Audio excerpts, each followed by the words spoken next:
She accidentally texted the CEO asking for money for baby formula. What he did next changed everything. Hi, my beautiful family. Welcome back to Mr. Peter Stories. I don't even know how to begin because my heart is heavy.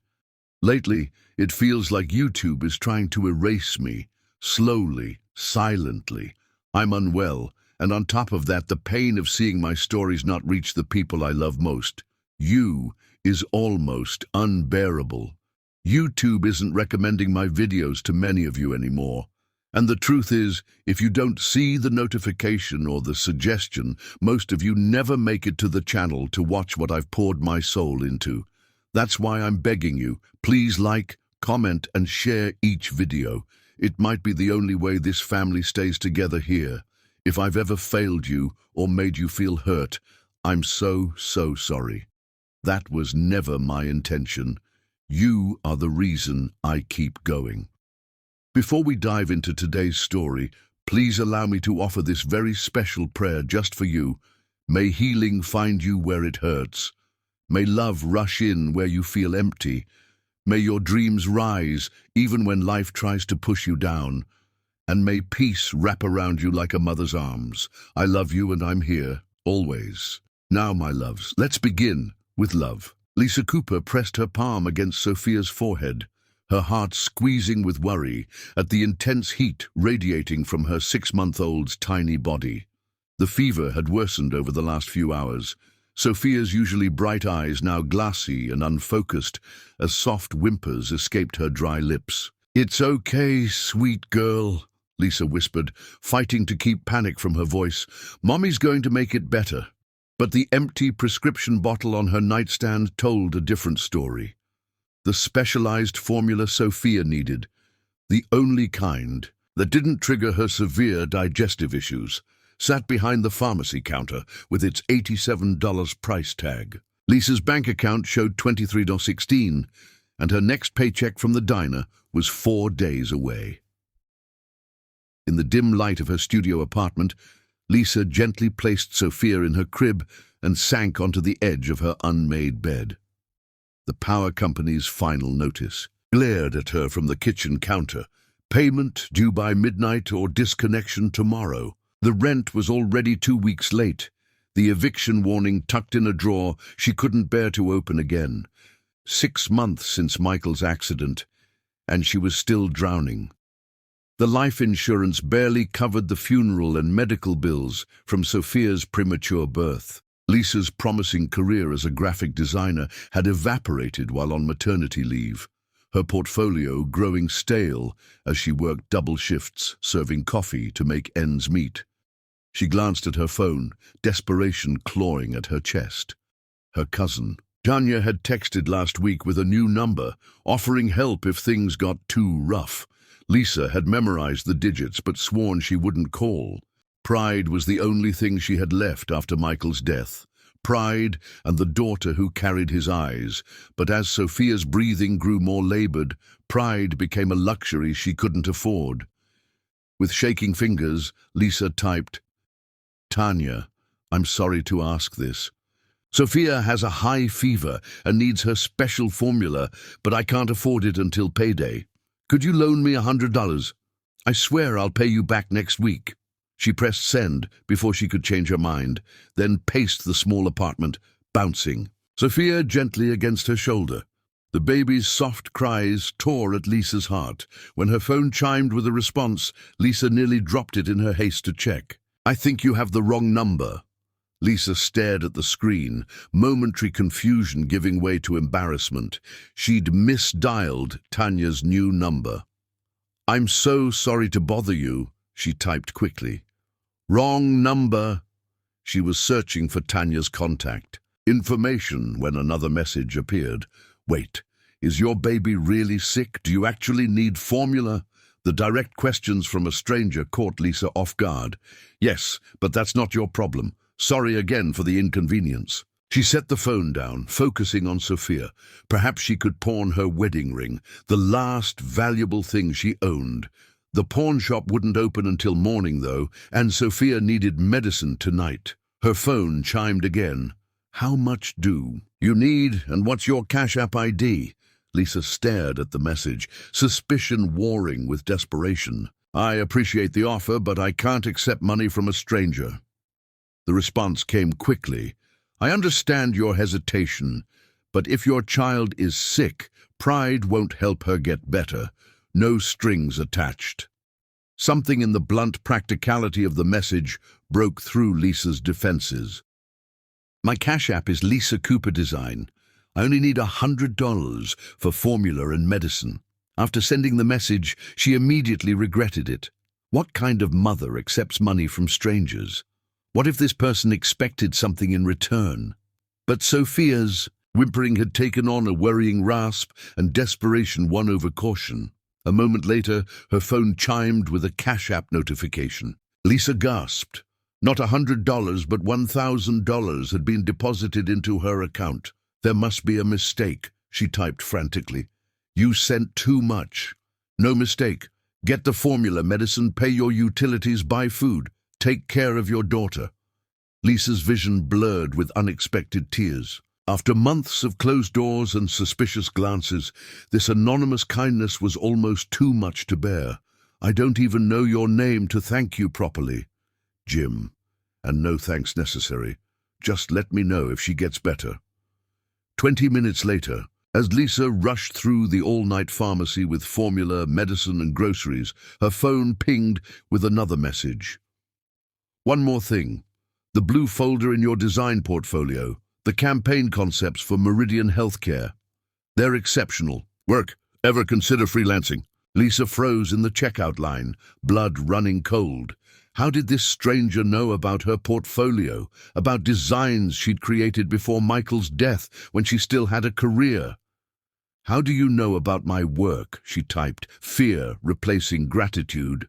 I work in the industry. Recognized your Cash App username from design forums. If you're interested in freelance opportunities, let me know. Your talent shouldn't go to waste. The explanation seemed reasonable, especially since the Meridian Healthcare concepts were in her online portfolio.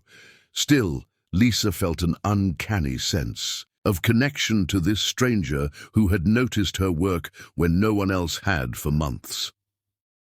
Back at her apartment, Lisa administered Sophia's medicine, paid her utility bill online, and finally allowed herself to breathe.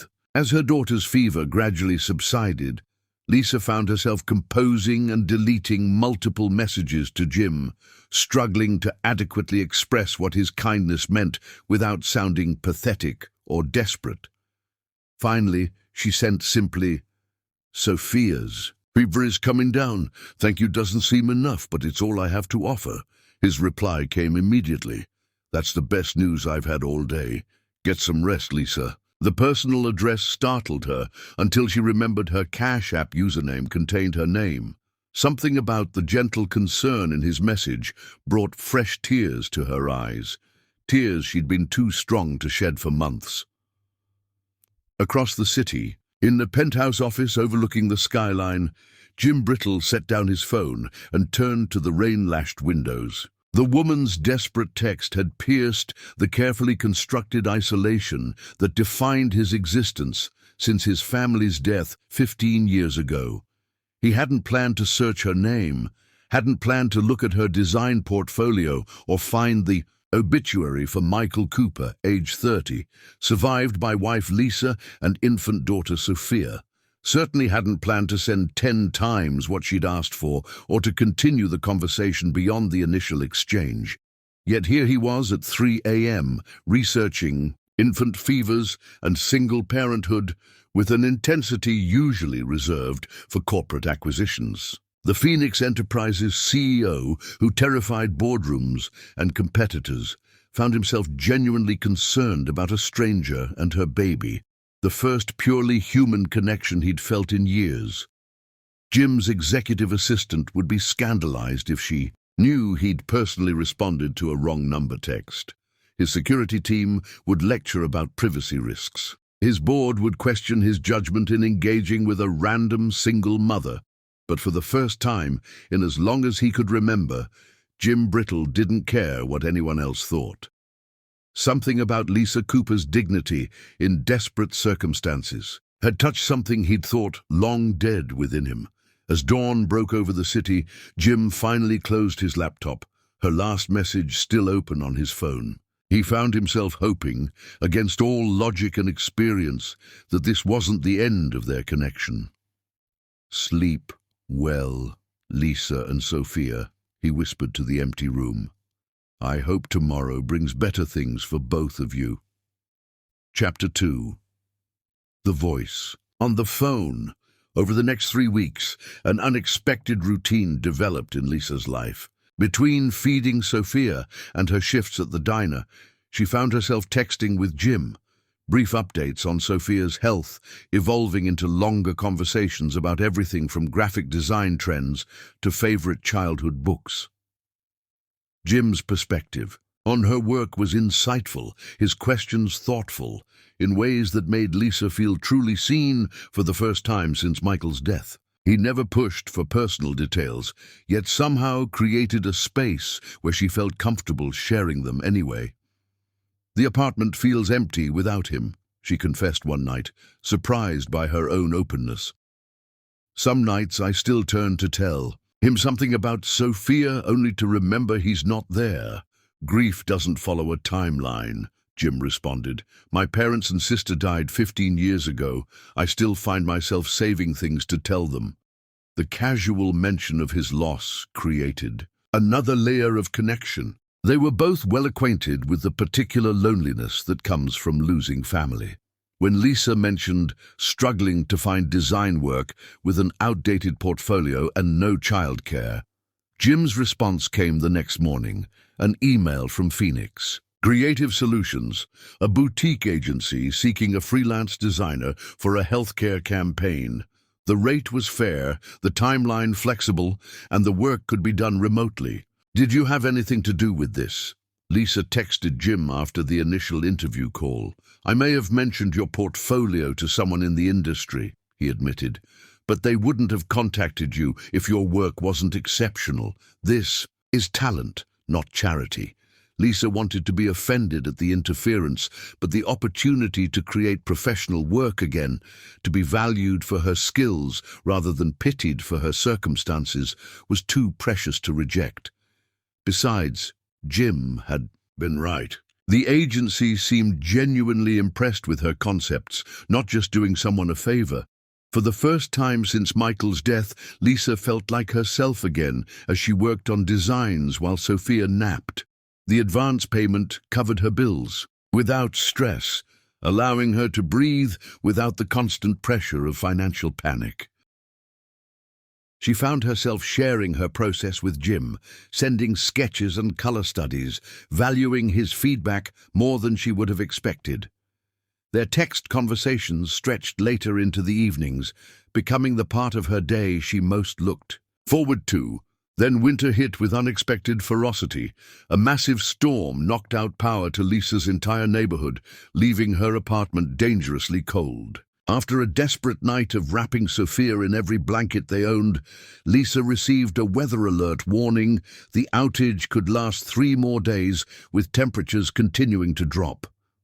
"Is there anyone you can stay with?"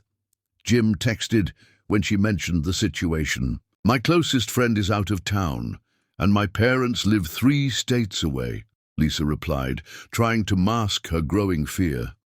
The motel down the street was already full with others escaping the blackout.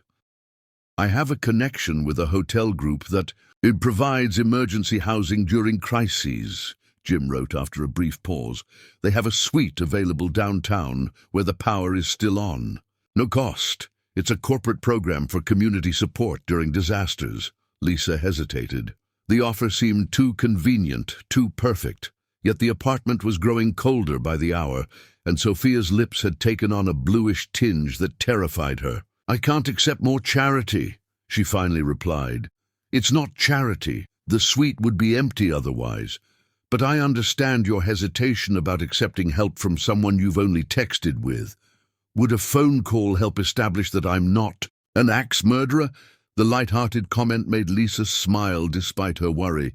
"I suppose hearing your voice would be a start." Her phone rang immediately. When she answered, the voice that greeted her was deep and warm, with a hint of roughness around the edges. "Hello, Lisa." Just 2 words. But something about his voice sent an unexpected shiver through her that had nothing to do with the cold. "Apartment. Hi, Jim." She found herself nervously tucking hair behind her ear, a gesture Michael used to tease her about when she was flustered. "This is strange, isn't it? We've been talking for weeks but never actually spoken." "Strange, but nice," he replied, and she could hear the smile in his voice. "I was beginning to worry you might sound like a cartoon character." Lisa laughed, a real laugh, surprising herself. Disappointed? Not in the slightest. Their conversation flowed with the same ease as their texts, but the added dimension of voice, tone, pauses, soft chuckles, created an intimacy that both thrilled and unnerved her. She found herself curious about the man behind the voice. Was he older? Married? Why was a successful industry professional spending his evenings texting a struggling widow? As if sensing her thoughts, Jim kept the focus practical, explaining the hotel arrangements and how to access the suite. Lisa had nearly agreed when Sophia, disturbed by her mother's animated conversation, began crying inconsolably in her crib. "I'm sorry," Lisa said, embarrassment heating her cheeks as she lifted the wailing baby. "She's cold and overtired. Please don't apologize," Jim replied, his voice softening. "May I try something? Put me on speaker." Confused but desperate, Lisa complied. To her astonishment, Jim began singing, a gentle lullaby in a surprisingly tender voice. "Hush now, don't you cry, the moon is sailing through the sky." The unexpectedness of it, this stranger singing a lullaby through the phone, momentarily stunned Sophia into silence. Her cries quieted to hiccuping breaths as she listened to the unfamiliar voice. "My mother used to sing that when I couldn't sleep," Jim explained as the song ended, a vulnerability in his tone Lisa hadn't heard before. "I haven't sung it since she died."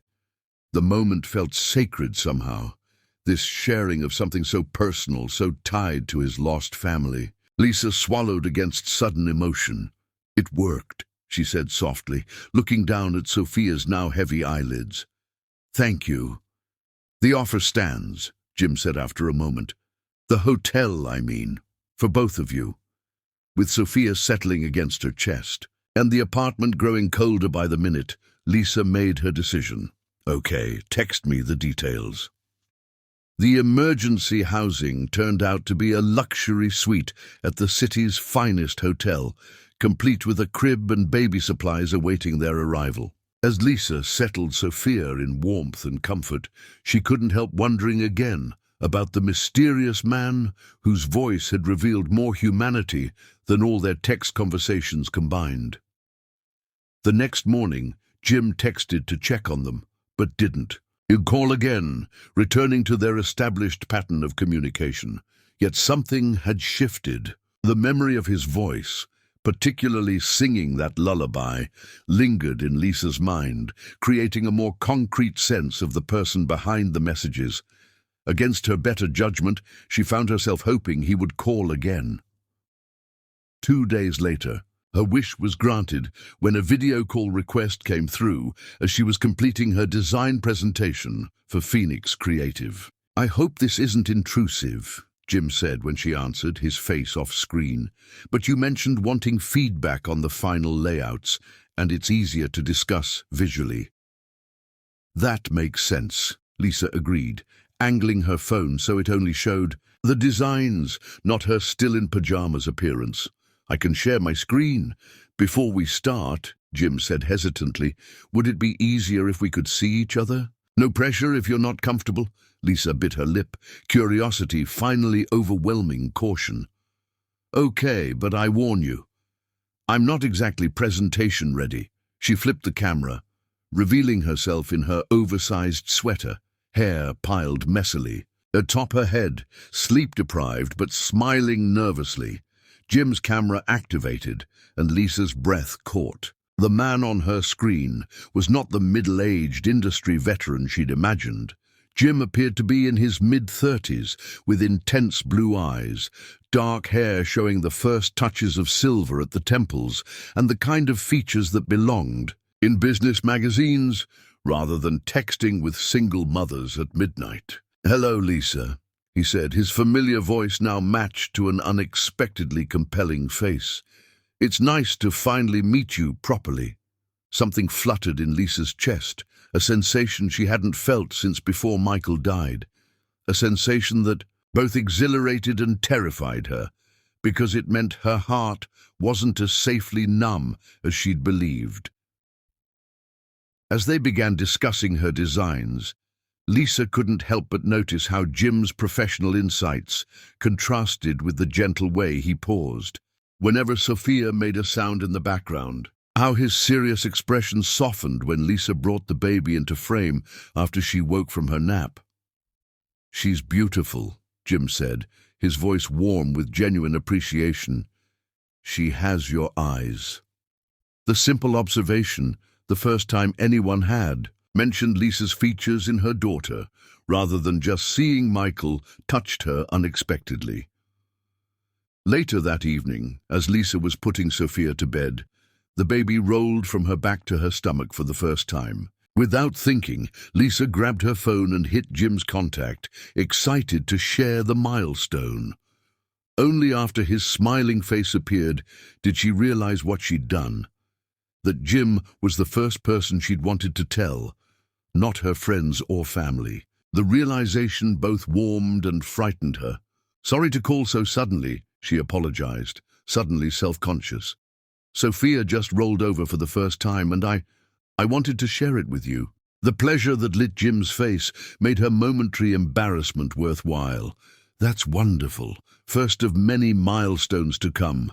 The to come hung between them, an implication of continued presence in their lives that neither acknowledged directly, but both seemed to feel. As their conversation continued into the night, Lisa couldn't ignore the growing awareness that this connection, begun through a wrong number text, was becoming something neither of them had anticipated, something that made her both hopeful and afraid, because caring for someone new meant risking loss again, a risk she wasn't sure her still healing heart was ready to take. Chapter 3. Unexpected Connections. "Are you sure this is just a regular suite?" Lisa asked. Turning slowly in the hotel lobby, Sophia strapped to her chest in a baby carrier. The marble floors, crystal chandeliers, and uniformed staff communicated luxury far beyond emergency housing. "It's standard corporate accommodation," Jim replied through her earbuds. She'd called him when the hotel staff had treated her name with unexpected deference. "Just give them your ID, everything's arranged." Lisa approached the reception desk hesitantly. "Lisa Cooper, I believe there's a reservation." The receptionist's professional smile brightened. "Ms. Cooper, yes, we've been expecting you." She signaled. To a manager who appeared immediately, "Thomas will escort you to your suite personally." Thomas led them to a private elevator requiring keycard access. "You'll have complete privacy on the executive floor," he assured her. "Your suite has been prepared with all requested amenities, including the baby items." Lisa's suspicion grew with each passing moment. This wasn't simply emergency housing. This was luxury treatment. As Thomas opened the door to a sprawling suite larger than her entire apartment, complete with a nursery already equipped with a top-of-line crib, Lisa knew Jim had significantly downplayed his connections. "Will there be anything else, Ms. Cooper?"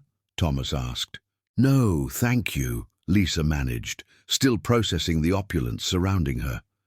As soon as Thomas departed, Lisa called Jim back. "This isn't emergency housing. This is a penthouse suite that probably costs more per night than my monthly rent." "Is it comfortable?" Jim asked, avoiding a direct response. "That's not the point," Lisa began, but Sophia chose that moment to squirm in her carrier, reminding Lisa of the alternative, their freezing apartment with no power. "Yes, it's comfortable. Too comfortable. I can't accept this level of it." Was available, Jim interrupted gently. The corporate rate is actually reasonable during off-season. Please, Lisa, you and Sophia deserve warm beds tonight. The genuine concern in his voice melted her resistance. Thank you, but I'm paying you back somehow.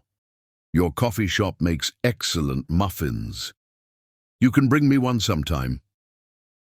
The casual suggestion of a future in-person meeting hung between them, neither acknowledging its significance, but both feeling its weight. Later that evening, after settling Sophia in the luxurious crib, Lisa noticed an elegant gift basket containing art supplies, professional-grade markers, pens, and a leather-bound sketchbook with a note. For when inspiration strikes. J. The thoughtfulness of the gift brought unexpected tears to her eyes. Jim had noticed her mentioning that she missed sketching by hand, but couldn't justify the expense of quality supplies. This wasn't the generic gesture of someone merely being kind. It was the specific thoughtfulness of someone who truly listened. Their nightly video call began as usual with discussion of her design project, but gradually shifted to more personal territory.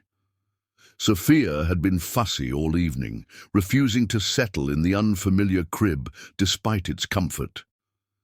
During their call, Lisa found herself walking the baby around the suite, trying various soothing techniques while continuing their conversation. She's not usually this restless, Lisa apologized, as Sophia whimpered against her shoulder. She senses your tension, Jim suggested. New environment, unusual circumstances. Probably, Lisa agreed, her own exhaustion evident. I just wish I could get her to sleep for a few hours. May I try something? It worked over the phone before.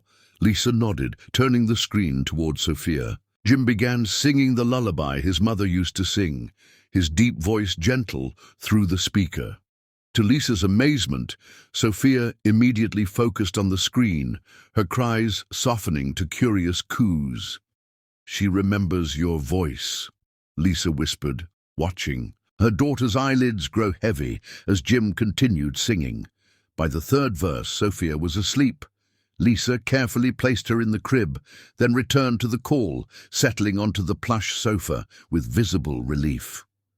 You're a miracle worker, she said, genuine gratitude warming her voice. Where did you learn to be so good with babies? A shadow crossed Jim's face. My sister was pregnant when she died. I used to sing to her belly. He paused, looking surprised at his own admission. I've never told anyone that before. The vulnerable confession created another layer of intimacy between them. Lisa found herself sharing things she'd kept locked away as well, how she sometimes felt guilty for moments of happiness after Michael's death, how motherhood was simultaneously the most fulfilling and terrifying experience of her life.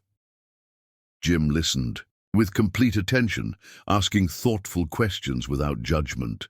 There was something freeing about confiding in someone who knew her present circumstances but hadn't known her before, someone who saw her as she was now, not as a tragic figure defined by loss. Their conversation continued until Lisa could barely keep her eyes open. As they said goodnight, Jim hesitated, then asked softly, would it be all right if I called tomorrow just to check how you're settling in? I'd like that, Lisa admitted, too tired to maintain her usual caution. Their daily calls became longer, more personal.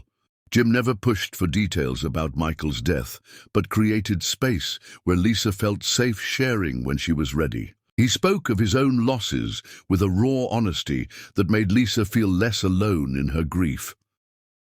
3 days into the power outage, with no end in sight, Jim arranged for Lisa's essential belongings to be retrieved from her apartment by a courier service. The gesture should have felt invasive, but instead felt like a protective kindness, saving her from facing the cold, dark apartment with Sophia. On the 5th day, Jim's morning call came with his image obscured by what appeared to be a coffee shop background. Good morning, he greeted, seeming uncharacteristically nervous. I hope I'm not overstepping, but I'm actually in your neighborhood. Power's been restored to your building. Lisa's pulse quickened. Are you suggesting we check out of our luxury accommodation? Eventually, he smiled. But first, I wondered if you might consider meeting for coffee.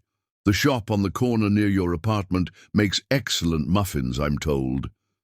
The prospect of seeing Jim in person sent a flutter of anxiety and anticipation through Lisa's chest. Their digital connection had become important to her. What if the in-person chemistry didn't translate? What if he was disappointed when he met her? What if the intelligent, kind man she'd grown to care for wasn't the same in person?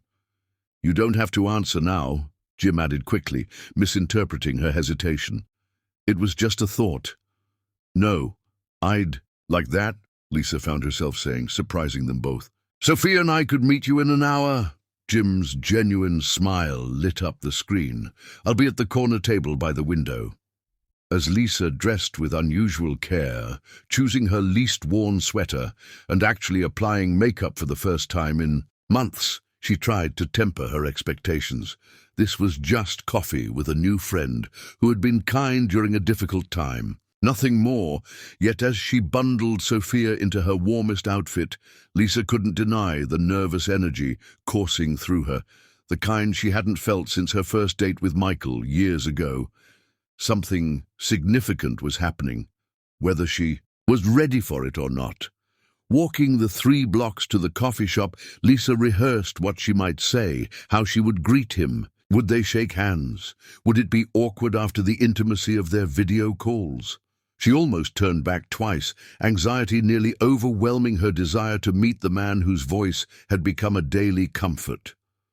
Finally approaching the coffee shop, Lisa spotted a tall figure through the window, dark hair, broad shoulders, elegant coat. Jim sat at the promised corner table, his back to the door as he focused on his laptop, unaware of her arrival. She took a moment to study him, this stranger who somehow wasn't a stranger at all. For a moment, Lisa considered turning away, retreating, to the safety of distance and digital connection, but Sophia chose that moment to let out a happy gurgle as if encouraging her forward.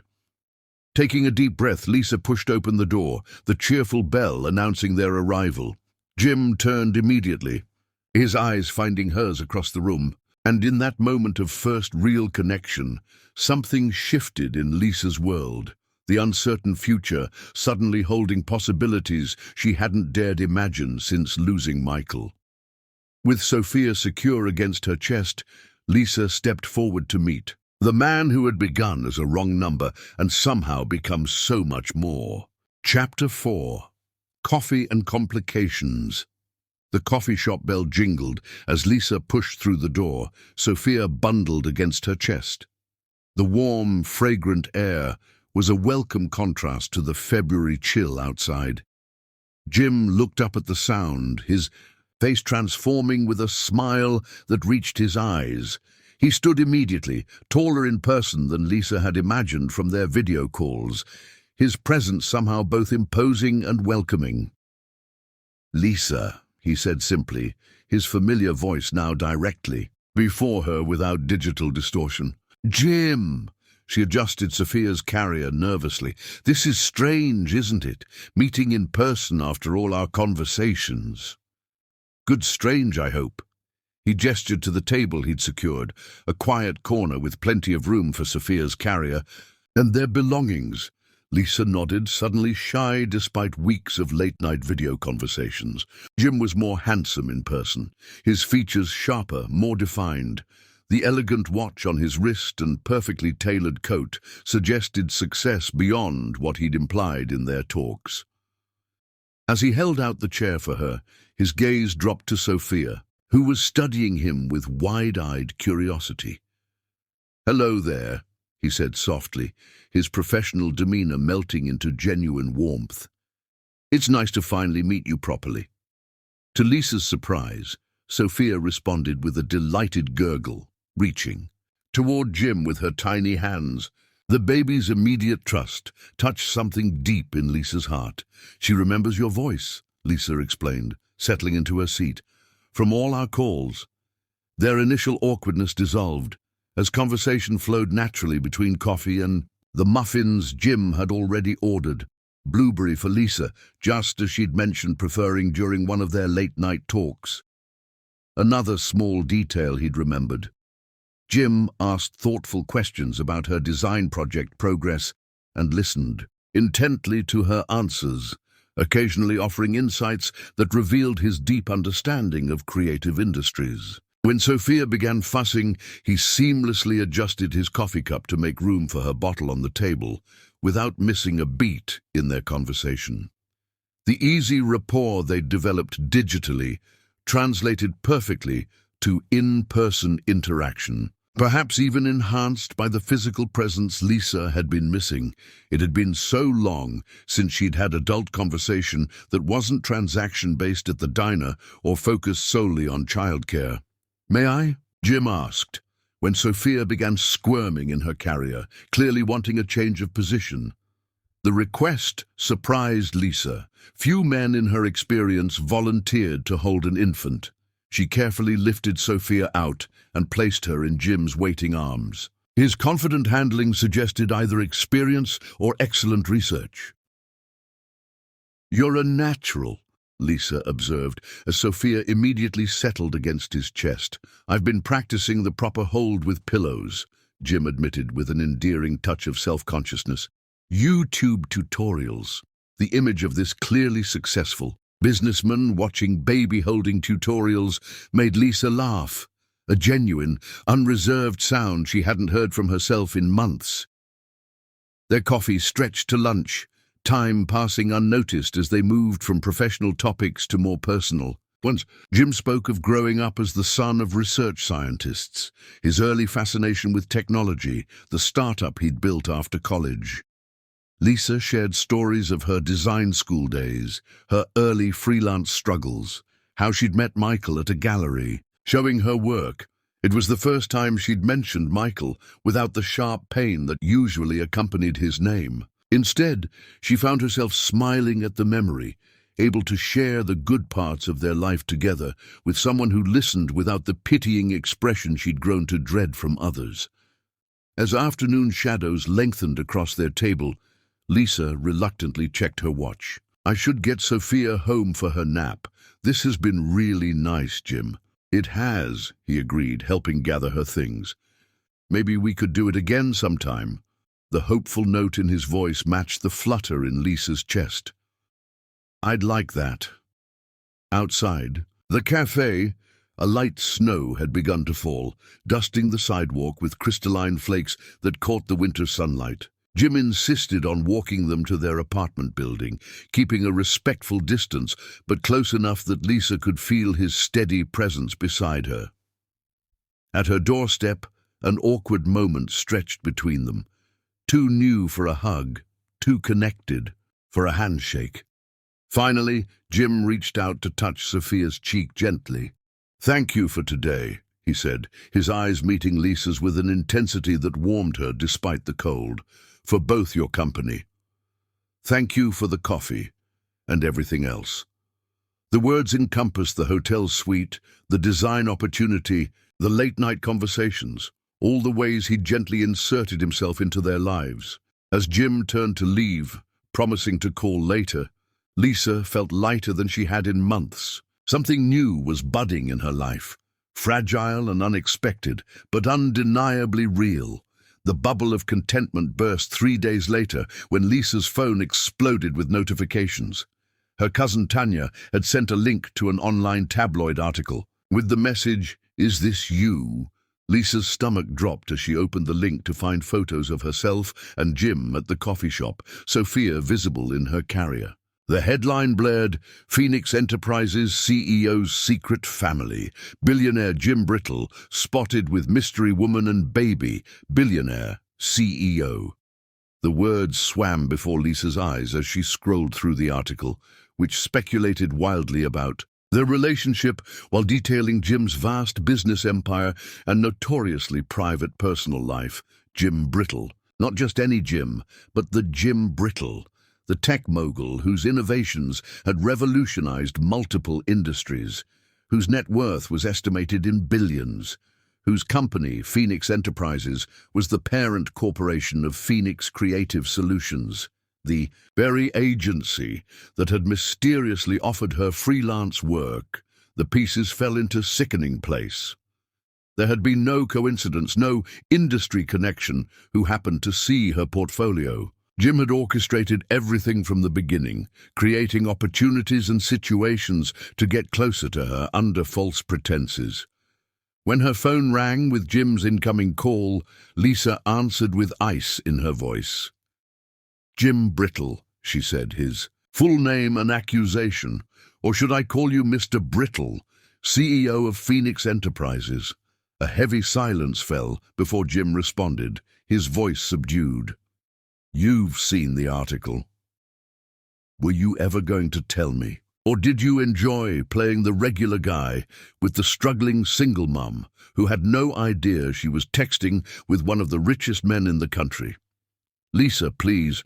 Everything was calculated, wasn't it? The design job with your subsidiary company, the corporate rate hotel suite. Was any of it real, or was I just an interesting diversion from running your empire?" Pain was evident in Jim's voice as he replied, "Everything I shared with you was real.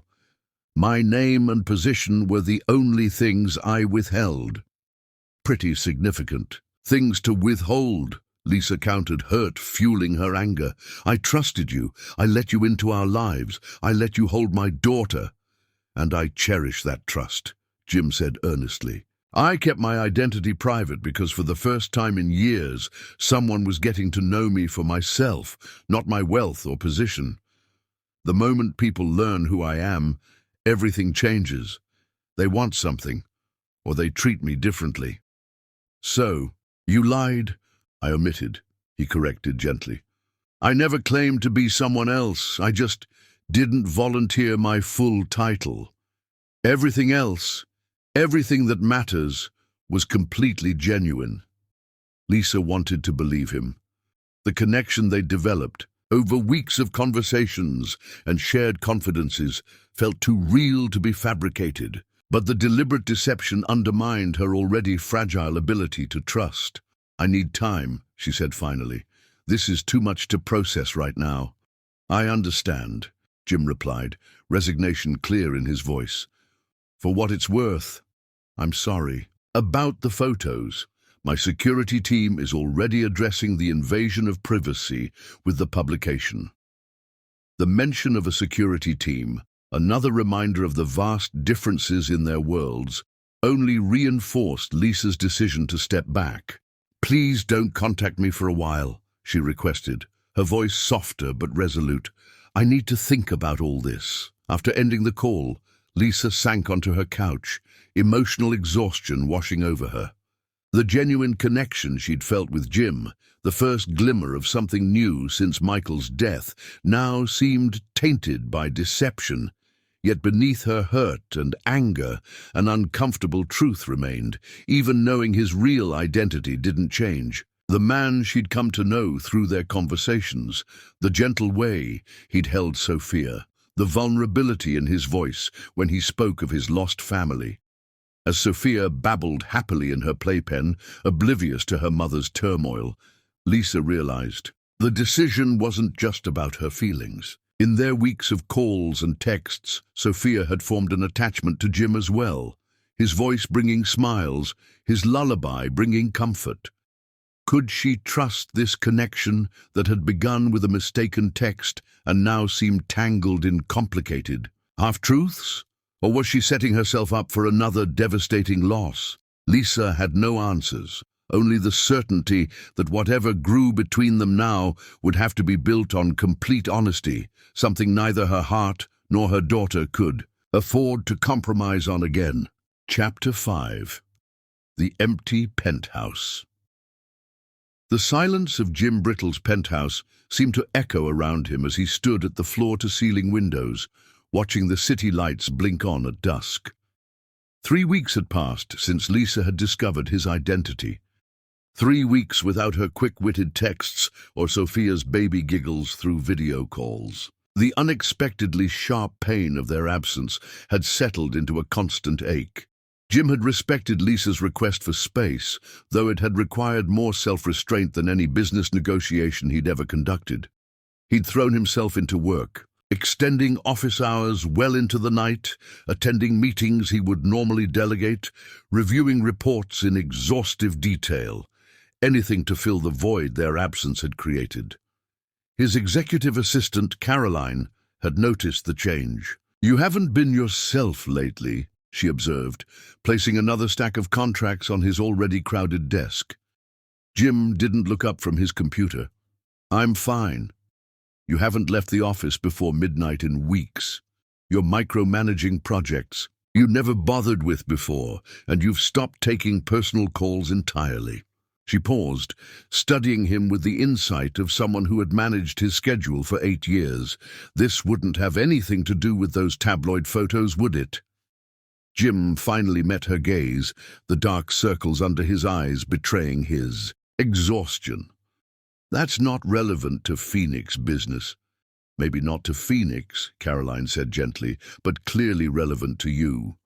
Later that evening, as Jim finally returned to his penthouse, he found himself opening his phone gallery to the only photo he had of Lisa and Sophia, a screenshot from one of their video calls. Lisa was laughing at something he'd said, her head thrown back in genuine amusement, while Sophia reached toward the camera with curious hands. The image captured everything he missed: their warmth, their authenticity, the way they had somehow pierced the isolation that had defined his existence since his family's death. Before Lisa's accidental text, Jim had built his life around Phoenix Enterprises, channeling his grief into creating technology that mattered. Success had come rapidly, bringing wealth and recognition, but doing little to fill the personal emptiness he'd simply learned to accept. Then a desperate mother had texted the wrong number, and suddenly Jim had found himself caring about someone else's well-being more than his own. His phone rang, momentarily igniting hope that somehow Lisa had decided to reach out. Instead, Caroline's name flashed on the screen. "I'm sorry to bother you after hours," she began without preamble, "but there's a design firm interview scheduled tomorrow that needs your approval." "Design firm?" Jim frowned. "I wasn't aware we were hiring a new agency." "It's for the Meridian healthcare campaign. The freelancer submitted excellent preliminary work, but now she's declining the full contract." Jim sat up straighter. "Lisa Cooper?" "Yes, that's her. She came highly recommended through Phoenix Creative, but when she realized the final client was Phoenix Enterprises proper, she withdrew her candidacy." Something tightened in Jim's chest. Lisa was rejecting opportunities to avoid any connection to him, even professional ones that could advance her career. "Do you want me to find a replacement?" Caroline asked when he remained silent. "No," Jim decided. "Schedule a meeting with Meridian's marketing director. I'll handle this personally." Lisa wiped down another table at Marlowe's diner, her shoulders aching from the double shift. She'd picked up extra hours to compensate for turning down the Phoenix contract, telling herself the financial sacrifice was worth maintaining her independence from Jim Brittle's sphere of influence. Her phone vibrated in her pocket, her neighbor letting her know Sophia was finally asleep after an unusually fussy evening. Lisa sighed, missing her daughter's bedtime routine for the 3rd time that week. This wasn't sustainable, but her options were limited. Freelance design allowed flexibility, but not stability, especially when she was blacklisting opportunities connected to the city's largest tech conglomerate. "You should go home," Marlowe, the diner's owner, said kindly. "You look dead on your feet, and we're slow tonight." Lisa started to protest, but Marlowe waved her off. "That baby needs her mama more than I need these tables wiped again." Gratitude washed over Lisa as she hung up her apron. Marlowe had been endlessly accommodating of her single mother scheduling needs, but the dinner shift tips barely covered babysitting costs. At home, Lisa tiptoed into the darkened apartment, thanking her elderly neighbor Mrs. Chen for watching. Sophia. After the woman left, Lisa crept into Sophia's nursery. a corner of the living room, sectioned off with a second-hand crib and changing table. Her daughter slept fitfully, her little face flushed with unusual color. When Lisa touched her, forehead alarm shot through her. Sophia was burning with fever. The next hours passed in a blur of worry. The pediatrician's after-hours line recommended the emergency room if the fever continued rising. By 2 a.m., Sophia's temperature had reached 103 degrees and, despite medication, her breathing becoming labored. In the Uber to the hospital, Lisa fought rising panic. The driver, sensing her distress, drove faster than strictly necessary, getting them to the emergency entrance in record time. The pediatric ER was mercifully quiet, but the attending physician's expression grew serious after examining Sophia. "She has a respiratory infection that's progressed significantly," he explained. "We need to admit her immediately for treatment. She'll need specialized antibiotics and possibly respiratory support." "Of course, whatever she needs," Lisa agreed, maternal fear overriding all other concerns. It wasn't until the admission clerk began discussing insurance coverage that reality crashed back. Lisa's basic plan would cover only a fraction of specialized pediatric care. The estimated out-of-pocket costs made her physically dizzy. "Is there anyone you can call?" the sympathetic clerk asked, noting Lisa's distress. Lisa stared at her phone, trembling fingers hovering over Jim's contact information.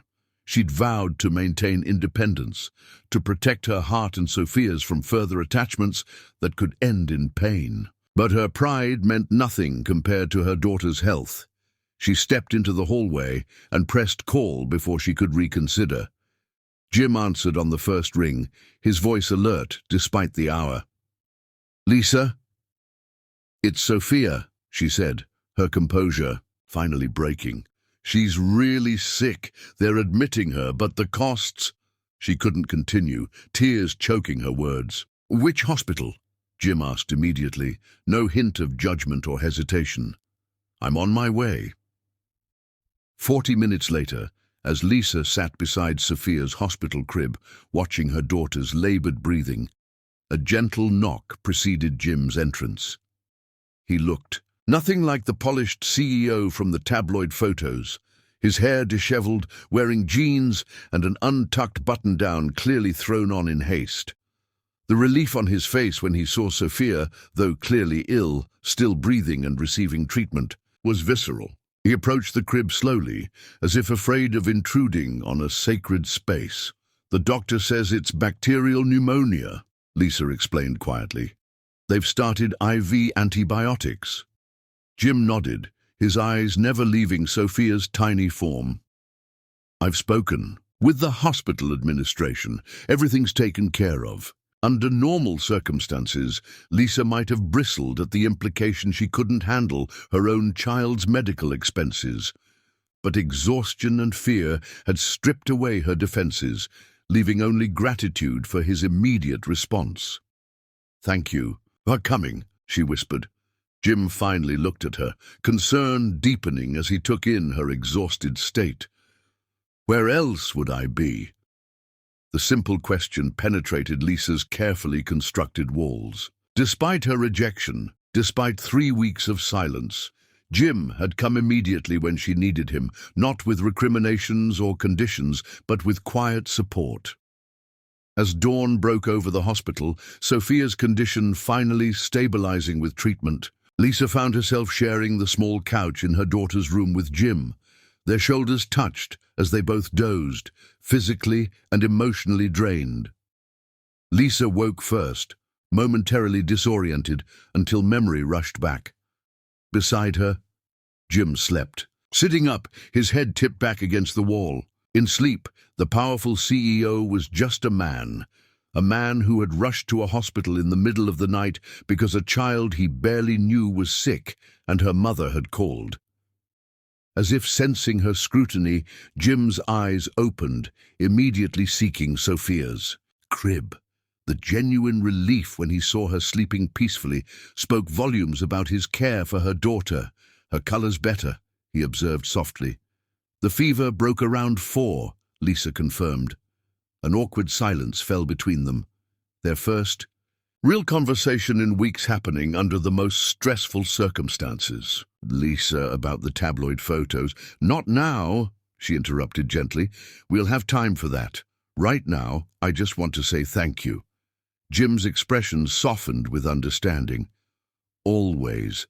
The single word carried weight beyond its syllables, a promise that transcended their complicated beginning. Chapter 6, Walls Coming Down. Sophia spent 3 days in the pediatric ward, her condition gradually improving under constant medical care. Throughout the ordeal, Jim remained a steady presence, arranging for the hospital's top pediatric specialist to oversee Sophia's treatment, ensuring Lisa had everything she needed, from fresh clothes to proper meals, instead of vending machine fare. He never overstepped, never used the situation to push for reconciliation. He simply supported them both with quiet efficiency, slipping away for business calls only when Sophia was sleeping peacefully and Lisa had a moment to breathe. On the third afternoon, as Sophia napped with her color finally back to normal, Lisa found Jim in the family waiting area, focused intently on his tablet. He looked up immediately at her approach, concern evident in his expression. "Everything's fine," she reassured him. "The doctor says we can probably take her home tomorrow." Relief softened his features. "That's wonderful news." Lisa settled beside him on the institutional sofa, the past weeks of distance seeming both significant and inconsequential after their shared vigil. "I've been thinking about what you said, about keeping your identity private because you wanted someone to know you, not your position." Jim set aside his tablet, giving her his full attention. "I should have told you sooner. We're afraid I'd treat you differently," Lisa finished for him. "Like everyone else does." He nodded, vulnerability evident in his usually confident demeanor. "The longer I waited, the harder it became to find the right moment. I told myself I was protecting you from the media attention that follows me, but truthfully, I was protecting something I hadn't felt in years, a genuine connection with someone who saw me as just Jim." The admission resonated with Lisa's own experience of being reduced to the widow or the single mom in others' eyes after Michael's death, labels that overshadowed the person she actually was. "I understand why you did it," she said softly. "I'm not saying it was right, but I understand."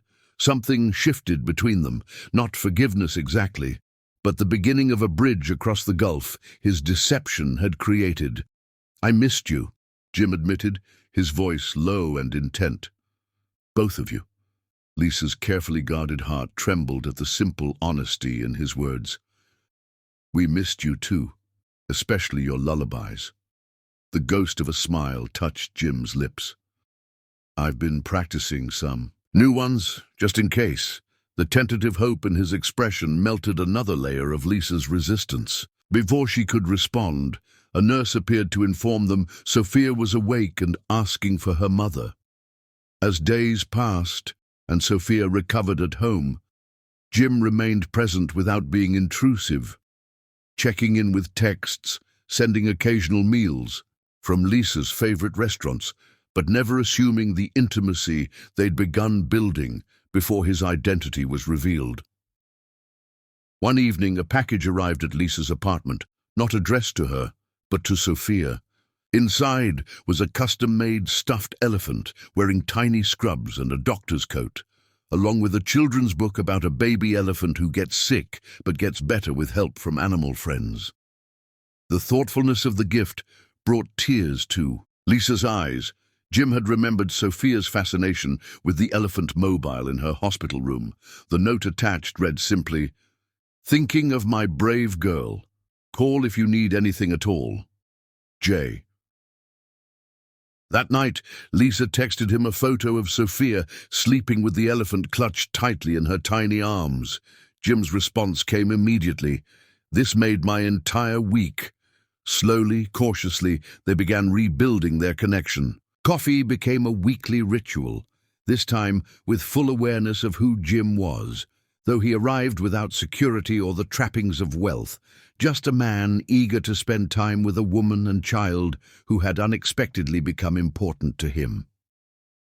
Lisa noticed how Jim deflected attention from his public persona, how he positioned himself in quiet corners of cafes, how his expression tightened when strangers approached for business propositions or photographs. She began to understand the isolation his success had created, the constant awareness that most people wanted something from him rather than simply wanting his company. 2 months after Sophia's hospitalization, Lisa received a job offer from Meridian Healthcare, a prestigious design director position with flexibility for her single-parent needs. When she discovered Jim had recused himself from all hiring decisions to ensure she won the role on merit alone, her last major reservations about his character began to dissolve. The Sunday after accepting the position, Lisa invited Jim to the park where she took Sophia on pleasant afternoons. He arrived without fanfare, casually dressed in jeans and a simple sweater that did little to diminish his natural authority, but helped him blend with other weekend park-goers. "I have news," Lisa said as they walked slowly along the path. Sophia, babbling happily in her stroller. "I've been thinking about starting a foundation for single parents with children facing medical emergencies." Jim raised an eyebrow, clearly intrigued. "That sounds like a meaningful project. I know what it's like to face impossible choices between work and a sick child, between paying rent and paying medical bills." Lisa glanced at him sideways. "But I don't know the first thing about setting up a non-profit organization." Understanding dawned in Jim's expression. "Are you asking for my help?" "More like a consultation," Lisa clarified with a smile. "From someone with experience in structuring organizations." "I might know someone fitting that description," Jim replied, matching her playful tone, "though his consultation fees are steep." "Oh, what would he charge?" Jim pretended to consider. "Dinner, perhaps, at a place where a certain young lady in a stroller would be welcome." The invitation hung between them, not just dinner, but a step towards something more intentional than their cautious coffee meetings. "I think that could be arranged," Lisa agreed, her heart lighter than it had been in months.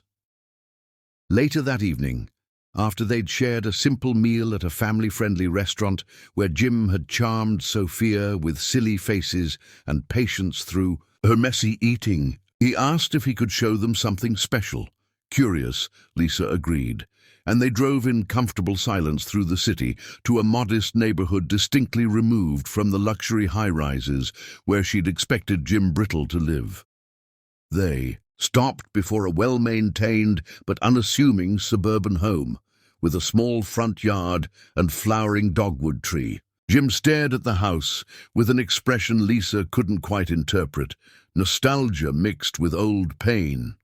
"This is where I grew up," he explained quietly, "where my family lived before the accident. I've kept it exactly as it was." The significance of him sharing this place, this piece of his history he'd mentioned, had remained private for 15 years, wasn't lost on Lisa. "Would you like to see inside?" he asked, vulnerability evident in the question. "Are you sure? It seems very personal." "That's why I want to share it with you." Inside, the house was like stepping into a moment frozen in time. Family photos on walls, academic awards displayed proudly, comfortable furniture showing signs of a home that had been genuinely lived in. Jim led them through rooms filled with memories, sharing stories about his father's absent-minded scientific brilliance, his mother's passion for gardening, his sister's talent for music. In what had been his sister's room, Jim grew quieter, his hand brushing lightly over a cello case in the corner. Emily was 6 months pregnant when the accident happened. They were going to name the baby Olivia. The raw grief in his voice moved Lisa deeply. He had carried this Lost alone for so long, maintaining this shrine to his family, while building an empire few knew was founded on profound personal tragedy. Without conscious thought, Lisa reached for his hand. "Thank you for showing me this." Jim's fingers closed around hers, the simple human contact seeming to anchor him. "I've never brought anyone here before. It never felt right." The unspoken implication that with her it somehow did feel right created an intimacy beyond physical attraction. Standing in this house of memories, still holding hands, Lisa felt the last of her defensive walls crumbling. As they prepared to leave, lingering in the doorway between past and present, Jim's gaze met hers with an intensity that made her breath catch. He moved fractionally closer, his intent clear in the question his eyes asked. Every instinct urged Lisa forward into what would be their first kiss since reconciling. Instead, she placed a gentle hand on his chest, stopping him just short of contact. "Not yet," she whispered, though her racing heart argued otherwise. "When it happens, I want to be completely sure, for both our sakes." Rather than disappointment, understanding and respect filled Jim's expression. "Worth waiting for," he agreed, softly. As they drove back to her apartment, Sophia sleeping peacefully in her car seat, Lisa realized they had crossed an invisible threshold tonight. Jim had shared his most guarded sanctuary, and she had acknowledged the feelings growing between them, even while asking for time. They were building something careful and deliberate, a foundation that honored their complicated beginning, while creating space for a future neither had anticipated when a desperate text message found its way to the wrong number. Chapter 7. The Heart Remembers. "Birthday girl coming through," Lisa announced, carrying Sophia into the small apartment festooned with colorful balloons and streamers. At 1 year old, Sophia giggled and grabbed at the decorations with delight. Her earlier ear infection completely healed in time for her celebration. Lisa had kept the guest list small, just her closest friends, her elderly neighbor Mrs. Chen, who had been a lifeline for childcare, and Jim. After months of careful rebuilding, their relationship had deepened into something meaningful, though still undefined. More than friendship, not quite romance, but with an undercurrent of potential that grew stronger each time they were together. Sophia had no such complications in her feelings. The moment Jim arrived, bearing an elaborately wrapped gift nearly as large as himself, she practically launched herself from Lisa's arms toward him with a squeal of recognition. "There's my favorite birthday girl," Jim laughed, somehow managing to catch her while balancing the massive present. The ease with which he handled Sophia, anticipating her movements, responding to her baby babble as if it were sophisticated conversation, never failed to warm Lisa's heart. The small gathering had a relaxed intimacy that would have been impossible in Jim's usual social circles. Here, among Lisa's friends who had come to accept him simply as Lisa's Jim, rather than a billionaire CEO, he seemed more comfortable than at any corporate function. He sat cross-legged on the floor, helping Sophia unwrap presents, laughed genuinely at terrible puns, and ate slightly burned birthday cake with enthusiastic appreciation. "I had no idea the man running Phoenix Enterprises could fold such precise paper airplanes," Lisa's friend Denise commented, watching Jim entertain the toddlers with his unexpectedly impressive origami skills. "He's full of surprises," Lisa replied, smiling as Jim demonstrated a complicated flight pattern to Sophia's wide-eyed fascination. When the cake crisis had occurred, Lisa discovering too late that her oven temperature was wildly inconsistent, Jim had immediately stepped in to help her, turning the potential disaster into a team effort. Together, they'd salvaged the lopsided creation with emergency frosting and an improvised decoration scheme that actually looked intentional. Their teamwork in the tiny kitchen, moving around each other with intuitive coordination while trading playful banter, felt like a glimpse of what shared life could be. Denise cornered Lisa while Jim was entertaining Sophia and the other guests with an impromptu puppet show using gift-wrapping supplies. "I've never seen you like this since before Michael died," Denise observed quietly. "You're glowing, Lisa." Lisa watched Jim create elaborate voices for a paper bag puppet, making Sophia clutch her belly with laughter. "We're just friends," Denise raised an eyebrow. "Friends don't look at each other the way you two do when you think no one's watching." "It's complicated," Lisa sighed. "We started from such a strange place with that wrong number text. And then, the whole secret identity thing. Life is complicated," Denise shrugged. "But finding someone who looks at your child the way he looks at Sophia, who organizes his entire schedule around her nap times, who makes you laugh like that?" She nodded toward Lisa's still smiling face. "That's rare, complicated beginning, or not?" Before Lisa could formulate a response, Jim caught her eye across the room and smiled. A private, gentle expression meant only for her. Despite her protests to Denise, Lisa couldn't deny the flutter in her chest at that simple connection. As the party wound down and guests departed, Lisa found herself alone with Jim and a sleepy Sophia.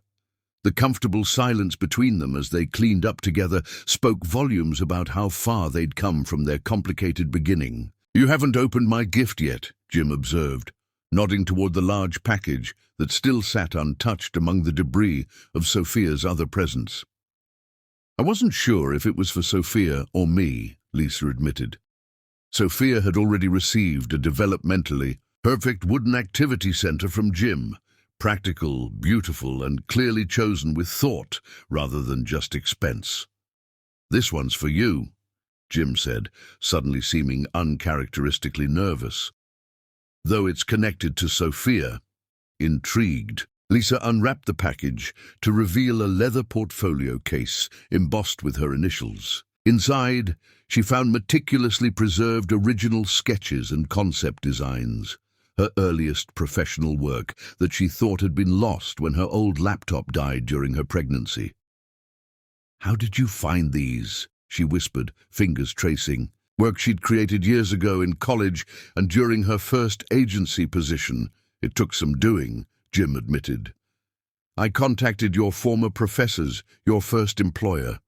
Some pieces were in university archives, others required tracking down. Former clients who had kept concept boards." He paused, watching her reaction carefully. "I wanted you to see what I see, the trajectory of your talent, your unique perspective. I thought Sophia should know what an extraordinary artist her mother is." The thoughtfulness of the gift overwhelmed Lisa. Unlike expensive jewelry or generic luxury items, this represented hours of effort spent understanding what would truly matter to her, reclaiming pieces of her identity that had been subsumed by grief and single motherhood. "Jim, I don't know what to say." "You don't need to say anything," he assured her, his expression soft in the dimming evening light. "Just promise you'll tell Sophia stories about creating these someday, about who you were before you became her mother." The profound understanding in that request, recognizing her need to be seen as more than just Michael's widow or Sophia's mom, broke something open inside Lisa. This man, who could buy anything, had instead given her back pieces of herself she thought were gone forever. After putting an exhausted Sophia to bed, Lisa returned to find Jim, examining her portfolio with genuine appreciation.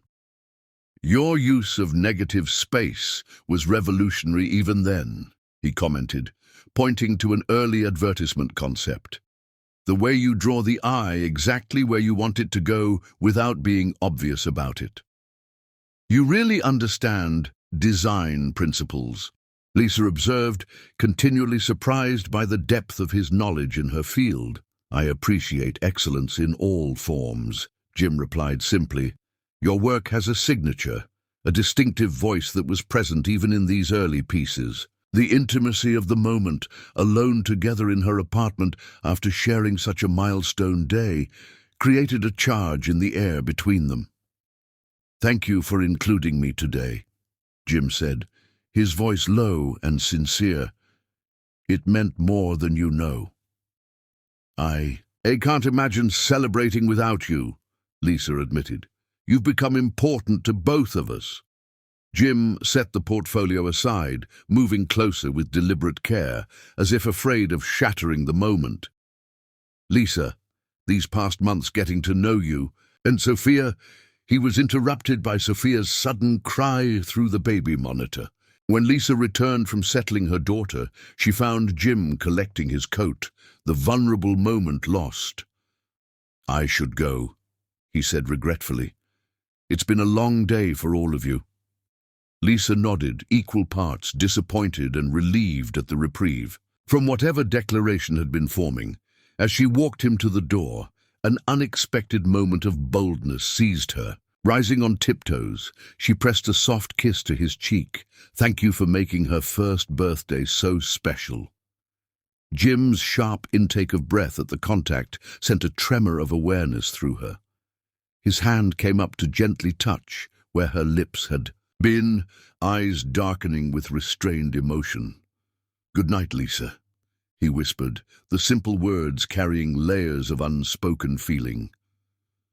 After he left, Lisa leaned against the closed door, heart racing with possibilities and uncertainties. The careful friendship they'd rebuilt was clearly evolving into something deeper, whether she was ready to acknowledge it or not. From her crib, Sophia called out again, not crying, but a distinct sound that recently had begun to form a pattern. "Da-da!" Lisa froze, blood rushing in her ears. The baby babble might be coincidence, but the timing after Jim's departure sent a complicated wave of emotions crashing through her. She hurried to the nursery, finding Sophia standing in her crib, pointing toward the door Jim had just exited. "Da-da!" she repeated clearly, looking expectantly at Lisa as if asking where Jim had gone. Tears sprang unexpectedly to Lisa's eyes. "That's Jim, sweetheart. Can you say Jim?" "Da," Sophia insisted, lower lip beginning to tremble in disappointment. At not getting the response she wanted, Lisa lifted her daughter, conflicting emotions battling within her chest. Sophia had never known Michael, had no memories of the father who had died before holding her. Jim was the only consistent male presence in her young life, the one who sang lullabies when she couldn't sleep, who knew exactly how to make her laugh, who had rushed to the hospital in the middle of the night when she was sick. The realization was both beautiful and terrifying. Somehow, without any conscious decision, they had begun forming a family unit.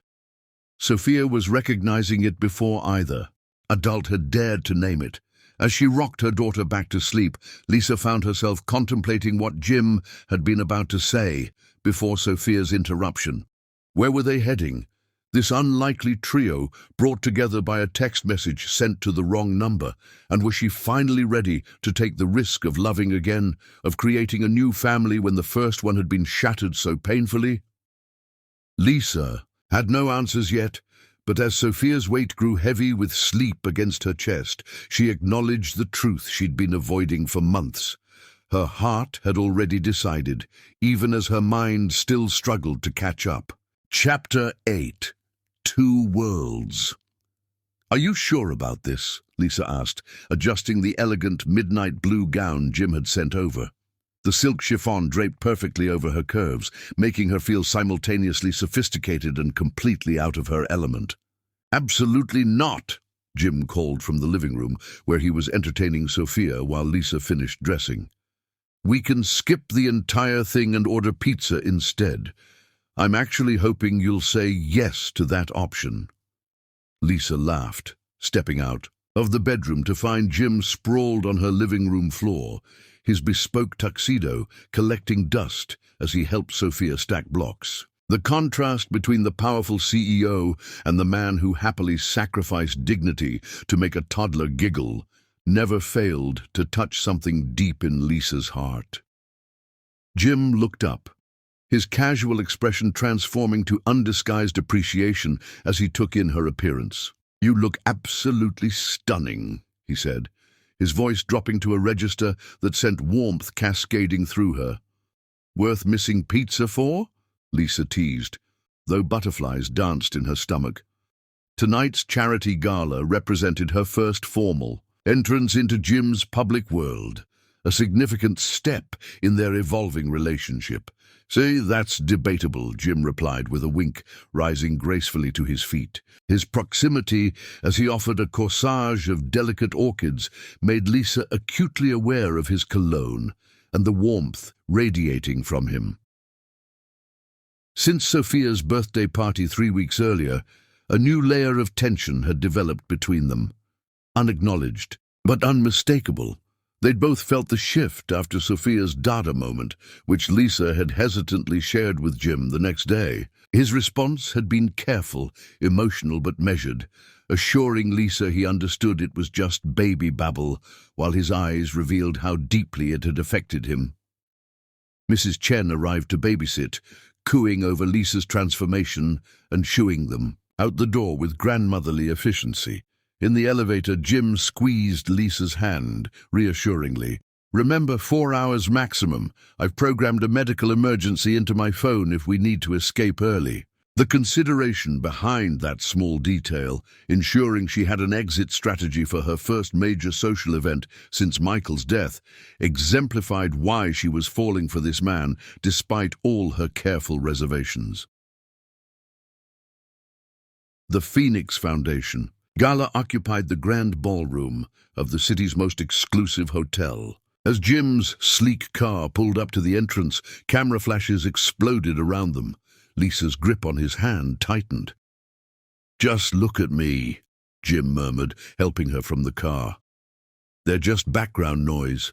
With his hand steady at the small of her back, they navigated the gauntlet of photographers and entered the dazzling ballroom.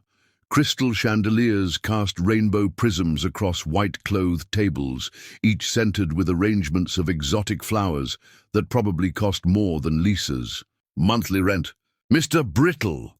Voices called from every direction as heads turned to track their entrance. Jim acknowledged greetings with professional courtesy while keeping Lisa close, his body language clearly communicating that they were a unit.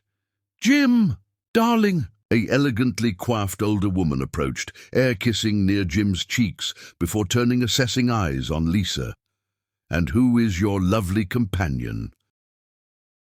"Margaret, this is Lisa Cooper, the extraordinary designer behind Phoenix's new healthcare initiatives." Jim's introduction was smooth but deliberate, establishing Lisa as a professional in her own right, not just his date. "Lisa, Margaret serves on our foundation board and has been a mentor since my early days building the company." The shrewd calculation in Margaret's eyes softened slightly at Jim's obvious respect for Lisa. "Well, this is certainly a departure from your usual company. Jim, how refreshing to see you with someone with actual talent." As they circulated through the crowd, Lisa noticed distinct reactions to her presence beside Jim. Some, like Margaret, were guardedly accepting once they understood her professional credentials. Others were openly curious about the woman who had apparently captured the famously unattached CEO's attention. A few, particularly women who Lisa suspected had set their sights on Jim previously, regarded her with barely disguised hostility. During a momentary respite at their table, Lisa excused herself to the restroom, needing a brief escape from the intense scrutiny. In the elegant powder room, she overheard 2 women at the sink speaking in hushed but deliberately audible tones. "That's definitely the woman from those tabloid photos with Brittle and the baby," one said, reapplying lipstick. "Some graphic designer, single mother. Well, we know what she's after, don't we?" the other replied with a brittle laugh. "Talk about a strategic gold-digging move." Lisa froze in the stall, heart pounding as the women continued their cruel assessment of her presumed motives. Their voices faded as they exited, leaving Lisa fighting waves of humiliation and doubt. She took several deep breaths before emerging, then nearly collided with an elegant older woman applying powder at the mirror. "Don't give those vipers another thought, dear," the woman said without preamble. "They're just bitter that Jim never gave them a second glance despite throwing themselves at him for years." Lisa blinked in surprise. "I'm sorry, Elizabeth." "Chambers," the woman introduced herself with a warm smile. "Jim's godmother, though he likely hasn't mentioned me. He's intensely private about the things that matter." She studied Lisa with kind but penetrating eyes. "You've made quite an impression on our boy. I haven't seen him this animated in 15 years. Before Lisa could respond, Elizabeth patted her arm encouragingly. "Just a word of advice. Jim's heart is far more vulnerable than his bank account. Those vultures out there only see what he's worth. You seem to see who he is. That's rarer than you might think." When Lisa returned to their table, she found Jim deep in conversation with several board members. He looked up immediately, concern crossing his features as he registered her discomfort. Without drawing attention, he excused himself and guided her to a quiet alcove off the main ballroom. "What happened?" he asked, his focus entirely on her, despite the high-profile guests undoubtedly awaiting his attention. "Nothing important," Lisa tried to dismiss. Not wanting to sound petty or insecure, Jim's expression made it clear he wasn't fooled. "Someone said something."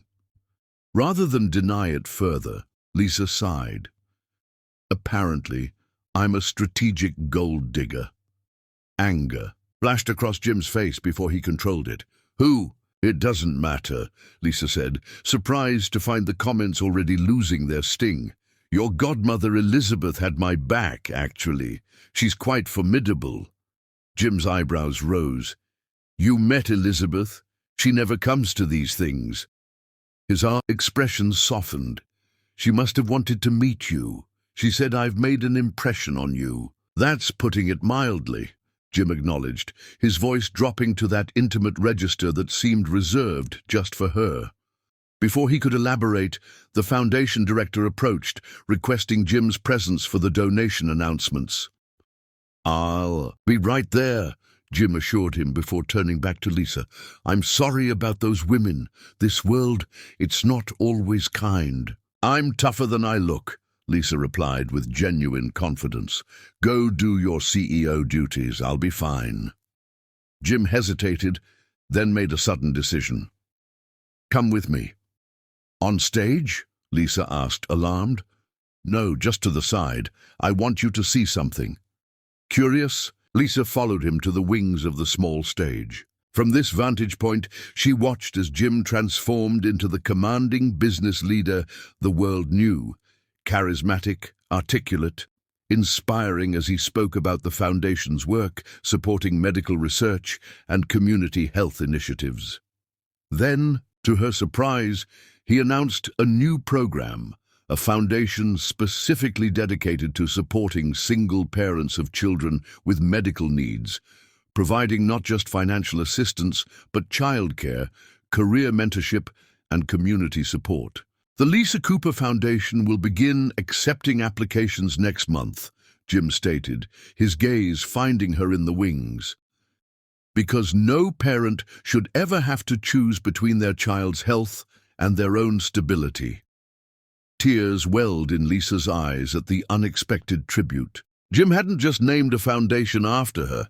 He'd created something that addressed the exact struggles she'd faced, that would help others in her situation. Not a showy gift to impress her, but a meaningful legacy that honored her journey. Later, that night, as they left the gala significantly earlier than most guests, Jim's driver took an unexpected route. "Where are we going?" Lisa asked, noticing they weren't heading toward her apartment. "One more stop, if you're not too tired," Jim replied mysteriously. The car wound along the coastline before stopping at a secluded beach access point. Jim offered his hand, guiding her carefully across the sand, despite her impractical evening shoes. "I thought you might need this after all that socializing," he explained, as they reached a private stretch of moonlit beach. Just sky and ocean. No cameras, no judgment, no expectations. The thoughtfulness of the gesture, understanding exactly what would center her after the overwhelming evening, touched Lisa deeply. Jim removed his jacket, laying it on the sand for her to sit without ruining her gown. "I'm sorry about those women," he said as they watched the moonlight dance across gentle waves.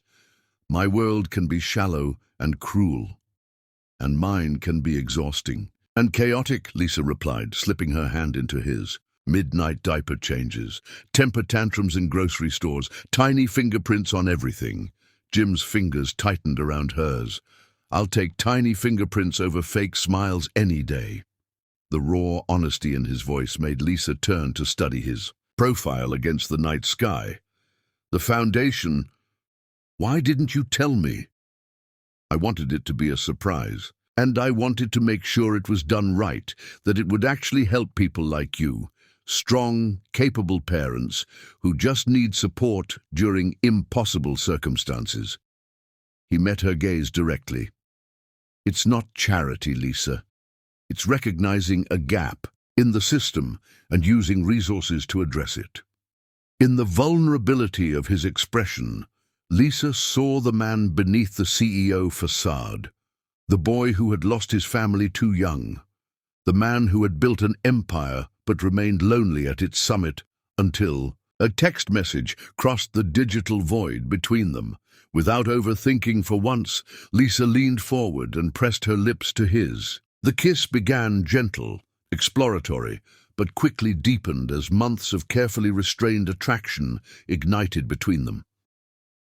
Jim's hand came up to cradle her face with exquisite tenderness, even as the kiss intensified, communicating both desire and reverence.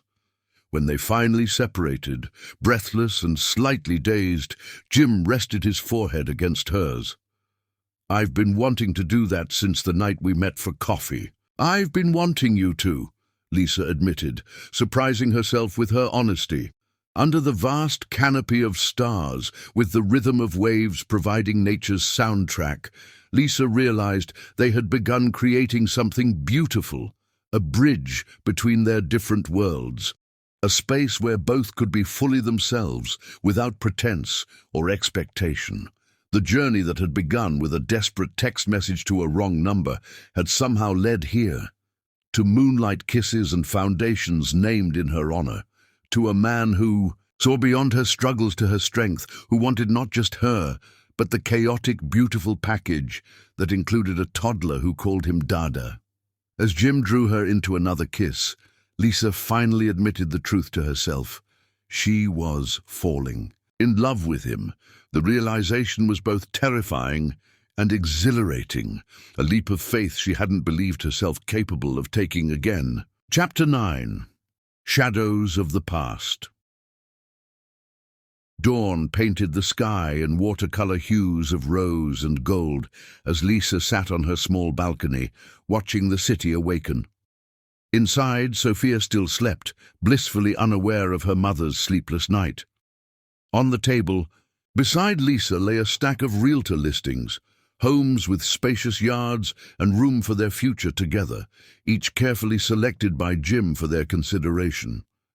3 months had passed since their moonlit kiss on the beach, transforming their careful friendship into something deeper and more passionate. Weekends were spent together. Impromptu picnics in the park where Jim seemed to shed years along with his corporate armor. Cozy dinners at Lisa's apartment after Sophia was asleep. Stolen moments of tenderness that grew increasingly difficult to end when goodnight came.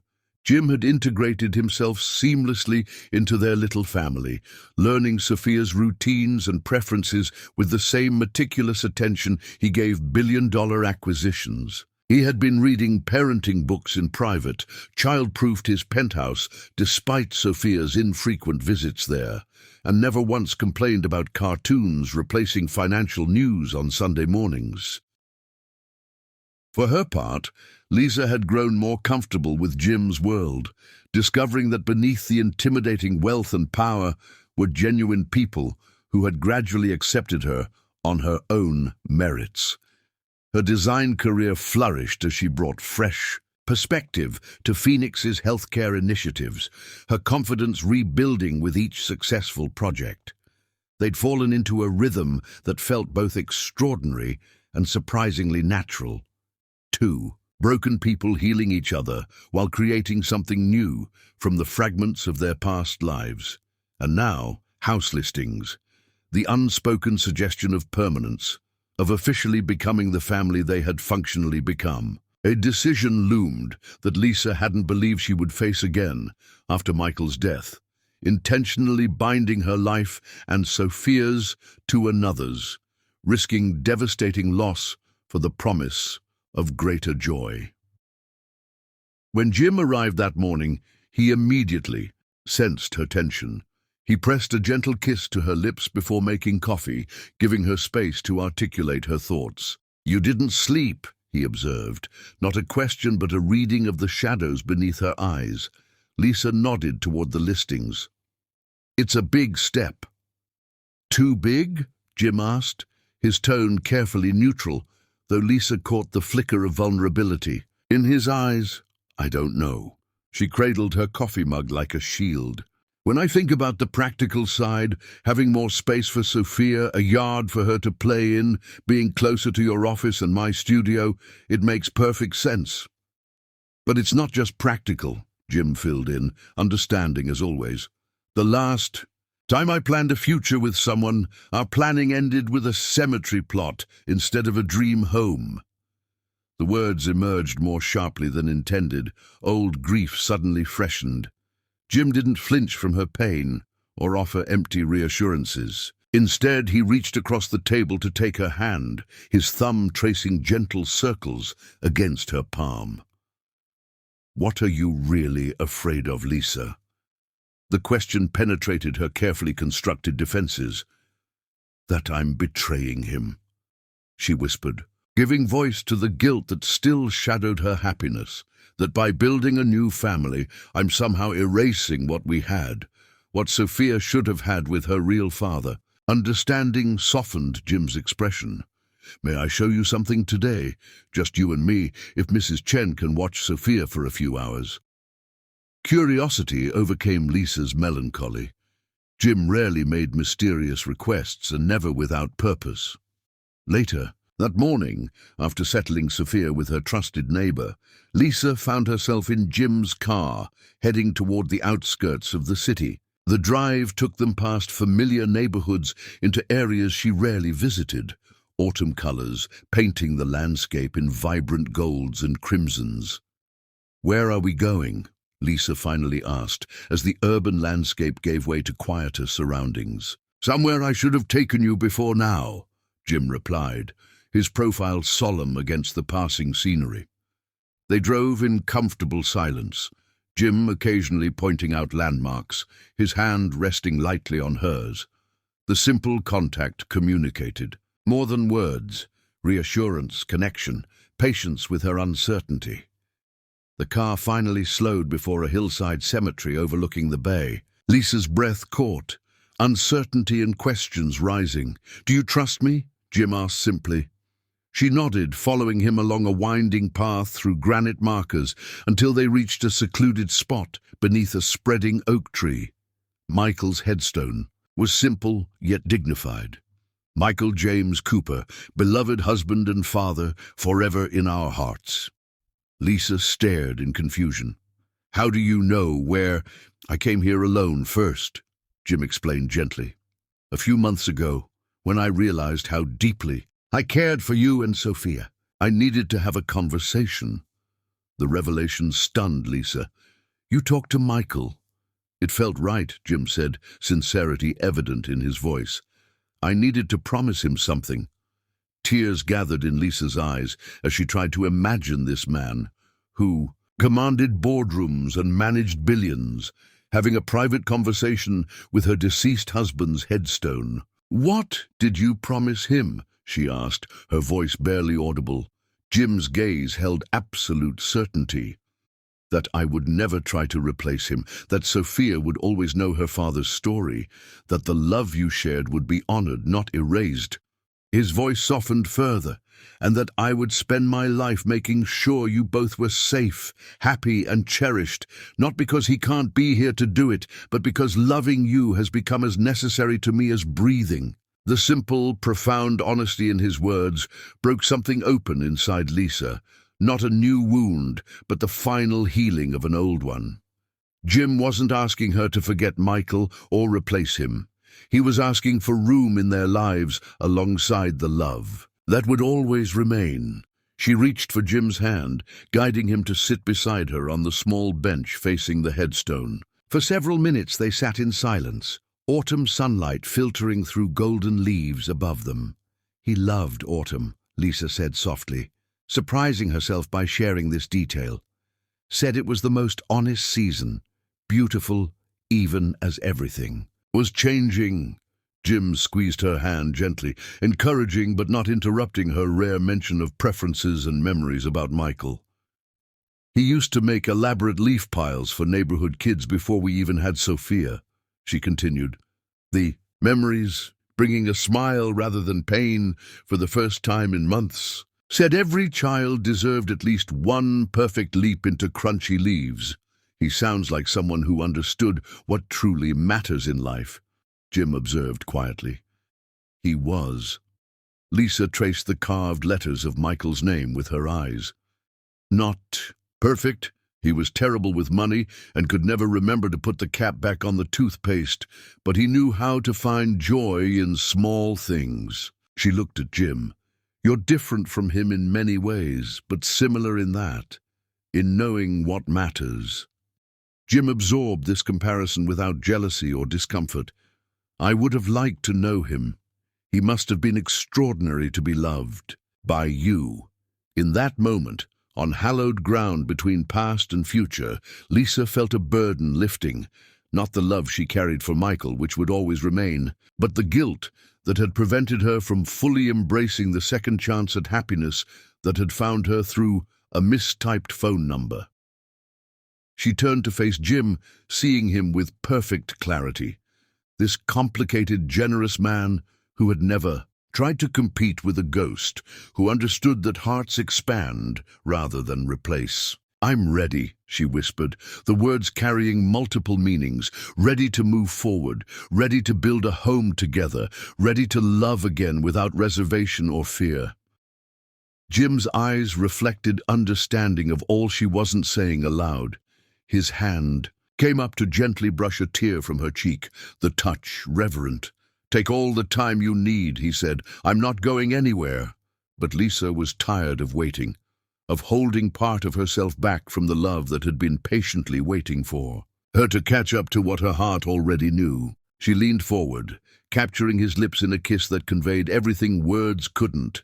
Gratitude for his patience, sorrow for her hesitation, and most of all, the love that had grown inexorably from an accidental text to the foundation of a future she hadn't dared to imagine possible again. When they finally parted, Jim rested his forehead against hers, their breath mingling in the crisp autumn air. A single golden leaf drifted down, landing between them on the bench, nature's quiet affirmation. Should we look at that house on Maple Street first? He asked, his voice light but eyes serious. The one with the bay window and the swing-in. The backyard. Lisa smiled through her tears, feeling Michael's approval like sunshine on her face. Yes, she said simply. Let's go home. Chapter 10. A family built on love. The viewpoint overlooking the city glowed with amber light as the sun began its descent toward the horizon. Lisa stood at the railing, the spring breeze carrying the scent of blossoming dogwood trees. Behind her, Jim watched Sophia toddle along the path, her little hands reaching for fallen petals with solemn concentration. Nearly 10 months had passed since Lisa's wrong number text had found its way to Jim's phone. 10 months of transformation, healing, and unexpected joy that had reshaped all their lives in ways none could have anticipated. Today, they had returned to this special place, the overlook where Michael had proposed to Lisa years ago, where she had first been brave enough to imagine a future with him. Now she stood here again, heart full with a different kind of courage. Jim approached slowly as Sophia investigated a particularly fascinating leaf nearby. "Are you sure about this?" "Location," he asked gently. "We could have chosen somewhere else." Lisa turned to face him, love swelling in her chest at the careful consideration behind his question. "This isn't about replacing memories," she explained, taking his hands in hers. "It's about honoring all the pieces that brought us here. Michael will always be part of my story, part of Sophia's story. This place represents beginnings to me." Understanding and gratitude softened Jim's expression. He had never once shown jealousy or insecurity about Michael's place in their lives, instead helping create traditions to keep his memory alive for Sophia. In their new home, the one with the bay window and backyard swing, a special corner held photographs of Michael holding newborn Sophia alongside mementos of Jim's lost family, the past integrated with their present rather than erased by it. "I have something for you," Lisa said, suddenly nervous despite careful planning. She reached into her bag and withdrew a small package wrapped in simple brown paper tied with twine. Two things, actually. Jim's eyebrows rose in surprise. He carefully undid the twine and unwrapped the first item, a key on a handcrafted leather keychain stamped with their new address. "I know you already have a key," Lisa explained, "but this one's different. It's not just to the house, but to our home. My home. I'm not just living in a place you provided anymore. I'm choosing to build a life with you as equals." The significance of the gesture wasn't lost on Jim. He had been meticulously careful about respecting her independence, insisting the house be purchased in both their names, despite the vast disparity in their financial resources. He understood her need to be a partner, not a beneficiary. "It's perfect," he said, genuine emotion roughening his voice. "There's more," Lisa prompted, indicating the second item still wrapped in paper. Jim carefully unwrapped a framed artwork, a riot of vibrant colors in the unmistakable style of a toddler's artistic expression. In the corner, Lisa had added a simple title, "Our Family" by Sophia Wilson. "She made this during art time last week," Lisa explained, watching emotion transform Jim's features. "When I asked her what she'd drawn, she pointed to each color blob and said, 'Mama, Fia, and Dada. That's you, Jim. That's how she sees us.'" Jim's fingers traced the glass over the childish scribbles as if they were priceless masterpieces, which to him they clearly were. When he looked up, his eyes shimmered with unashamed tears. "I never thought I'd have this," he admitted, voice barely above a whisper. "After my family died, I convinced myself that building Phoenix was enough, that professional success could fill the emptiness. For 15 years, I believed that lie." His gaze moved to Sophia, who had abandoned her leaf collection to toddle back toward them. "Then you texted the wrong number, and somehow it turned out to be exactly the right one." As Sophia reached them, arms raised in the universal request to be lifted, Jim scooped her up with practiced ease. She immediately patted his cheek with sticky fingers, completely secure in his affection. "Dada," she declared happily before pointing toward a squirrel darting up a nearby tree.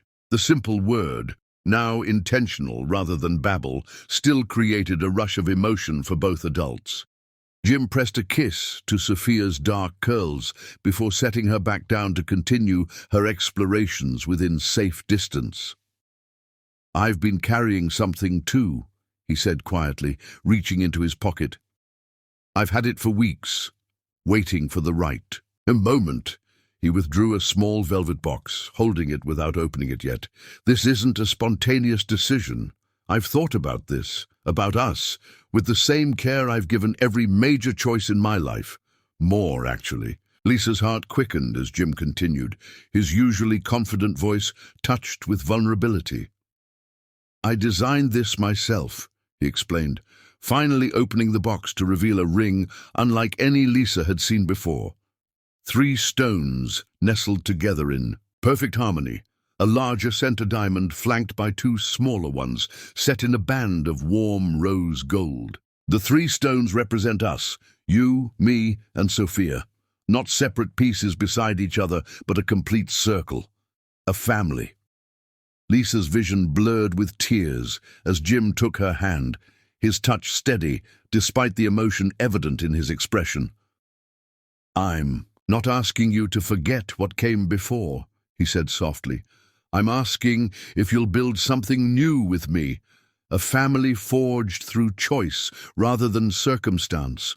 I'm asking if you'll let me love Sophia as my own, while helping her know the father who would have adored her. I'm asking if you'll take a chance on a man who never understood what truly mattered, until a text message changed everything." He sank to one knee, still holding her hand. "Lisa Cooper, will you marry me?"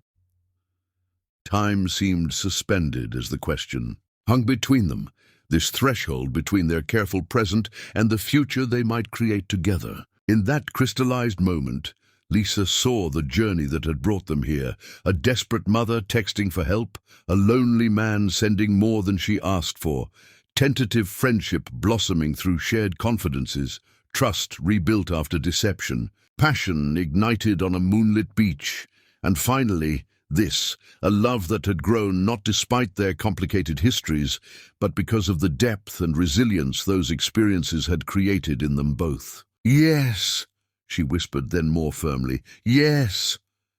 Jim slipped the ring onto her finger before rising to gather her close, his kiss conveying joy beyond words.